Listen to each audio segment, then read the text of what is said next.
In a world shifting by the second, where truth hides behind headlines, one voice dares to go deeper. Welcome to Lee Breaking News, where every story is a revelation, every headline a doorway to hidden realities.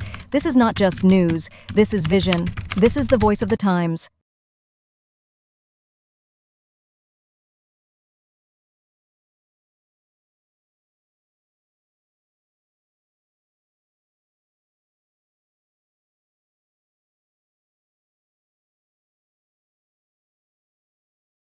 They told us the earth was endless, that beneath our feet stretched eternity, copper veins, lithium arteries, rare earth capillaries, feeding the nervous system of our modern world.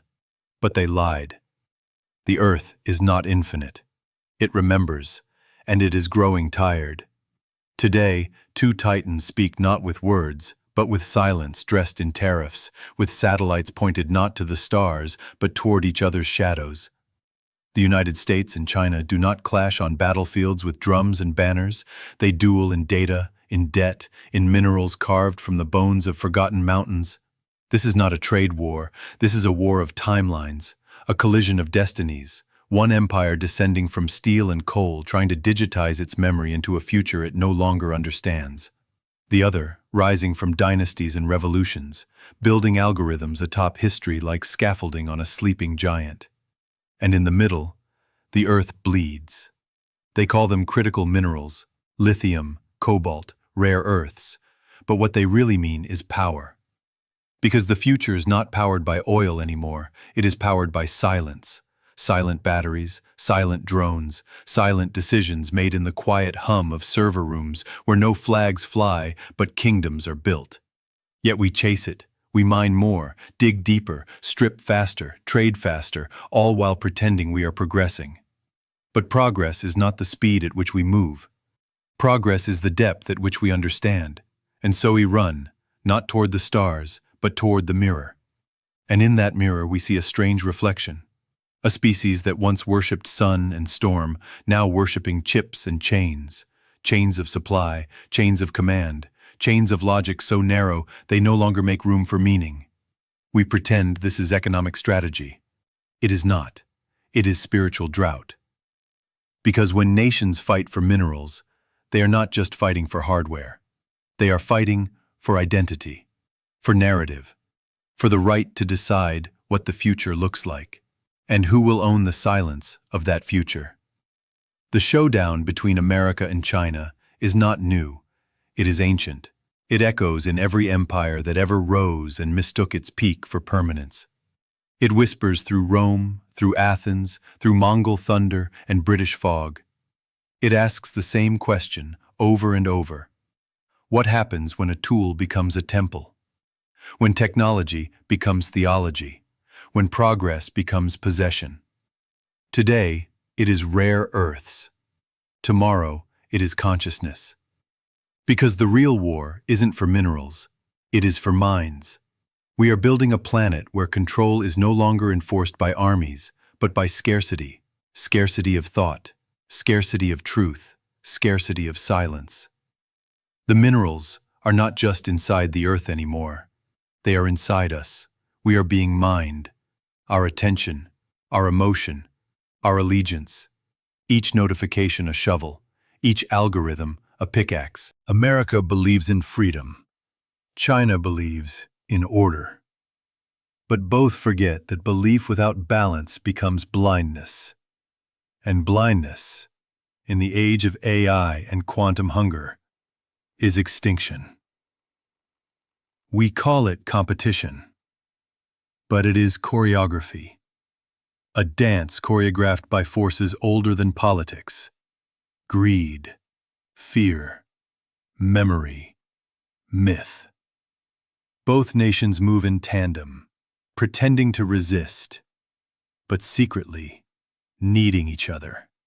Because without the other, there is no mirror. And without the mirror, there is no meaning. The minerals are finite, but the will to dominate is not. And that is the danger. We think this is a story about economics, but economics is the symptom. The disease is deeper. The disease is disconnection. From land, from legacy, from limits. Elon Musk says we must become a multi-planetary species. But what good is a starship if the soul remains uncivilized? What good is Mars if we cannot share the minerals of Earth without war? Somewhere, deep in the Congo, a child's hands scrape cobalt from rock. Somewhere in Nevada, a mountain is torn apart for lithium that will power the dreams of those who have forgotten the soil even breathes. Somewhere in Xinjiang, surveillance replaces sunlight. Somewhere in Silicon Valley, innovation has confused acceleration with evolution. We do not need more speed. We need more stillness. Stillness to ask, who are we becoming? Because if we do not ask, the answer will be written in collapse. This is not just a standoff between two powers. This is the echo of a species asking itself, have we learned nothing? Have we truly upgraded, or just updated? Are we awake, or merely more efficient in our sleepwalking? The showdown will continue. Sanctions will rise. Chips will fall. Satellites will blink like nervous stars. The Earth will be drilled again, and headlines will dance with numbers, as if numbers can hold meaning without morality. But beneath all of it, beneath the trade deals and minerals, beneath the cyber strategies and diplomatic veneers, something older breathes. The memory of balance. A balance that cannot be imported or patented. A balance that does not obey ideology or GDP. A balance that knows the future does not belong to the fastest, nor the strongest, but to the most conscious. If America wins, but forgets wonder, it loses. If China rises, but buries its poets, it falls. If the Earth survives, but humanity forgets how to feel, we vanish. Not in fire. And every time we choose truth over control, creation over conquest, connection over currency, we take back a piece of our soul. This is not the age of nations. This is the age of choices. And the map is no longer made of borders. It is made of frequency. So tune in, not to the noise, but to the signal. Because the Earth is speaking, and it will not speak forever.